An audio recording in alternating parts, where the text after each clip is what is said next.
I'm like, look, come on. I'm like, really? Come on. The church doesn't believe that incest, that we all commit incest. Exactly.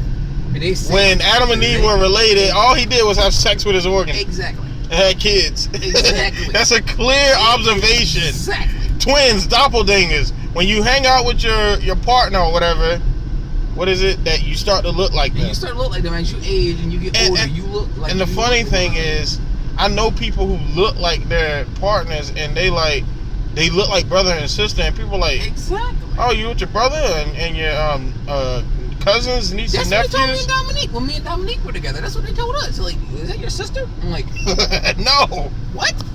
No. It's just an interesting conversation we came up with. Shoot. A lot of preachers are gonna hate this video. They are, for real. To be honest, they are. But it's the truth, though. They can't. You cannot deny. Wait, so you had a conversation with one about this? I tried. Yeah, one time before. It was funny as crap. He just gave me that stare look, like he didn't know what to say. Just at like. I've asked Ryan. I asked Ryan, where did Satan come from? And he said, I gotta do a lot of research. No, not where did he come from, but why was he created? You know why he was created? No. Because he was God's best friend. They say. Now, one guy says Satan wasn't an angel. No. In the Bible, it says Satan was an angel.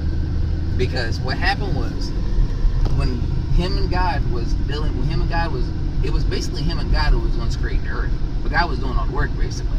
And after everything had happened, it got to the point when God was about to create all the animals and stuff, which was not really, his name wasn't Satan, his name was Lucifer. That's what his original name was. He was basically, what happened, you know about the horn, about Gabriel's horn, right? I heard of it. Okay, what Gabriel's horn was, it was the horn that controlled all the angels. It opens the gates to heaven. That's what the horn was all about. Oh, that thing you hear. Yeah. On Judgment Day. Bingo. He wanted to go steal the horn from God because he wanted to take over God's position. And when God found out about it, he cast him out of heaven, which they call him the fallen angel. And when he did, when God sent him down to the earth, he sent him down to the earth, but he also basically he said, from now on, this is going to be where you're going to reside and you can't come back. And forever. And since then, that's why all the chaos. Well, what did he look like then? Like a regular angel. How did he turn into Satan? Because the corruption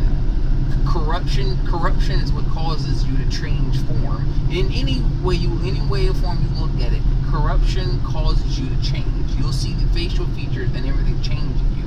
When you look at witches and they do black magic and stuff, you can see the facial features in them change to where they will look like they were beautiful to where they look like they're gritty and ugly. It happens. When you look at Wiccans, you look at the ones that do the ones they call good priestess, to work with the good herbs and stuff like that. Yeah. You see that they're glowy and they're nice and they look cute. Yeah. They look cute. See, the other question is, now we know God knows everything, but why did he create all the angels? And if he knew one of them was going to do that, nobody knows. That's a good question. Because he knew this stuff was going to happen. God can predict the future, the past, the present. True. He is Lucy times 8,000 times 80 million. 80 billion. He's everywhere. He's an essence. That's what he is. They say the church is in the temple or something like that. God is in the temple, like our body. He's inside of us. He's an essence. That's what he is. That's why they say that we're God's, because we come from him. Exactly. We have souls inside of us. All it is that your essence. His essence is presence. That's what they're talking about. He's everywhere at one place because he's an essence that spreads throughout. Him and angels. Him and angels are the same. Him and angels do the same thing. When miracles happen, that's what angels are. Yeah, like when the doctor say no, God say yeah. Exactly. That white light you see when a miracle happens, that's what it is, an angel. That's what it is. Yeah. That's basically what it is, literally. So we really, and they say universe looks like a brain cell. Yep. They said something else. They said the what is it called? The star looks like an eyeball. They said that. So if the universe is just a brain cell,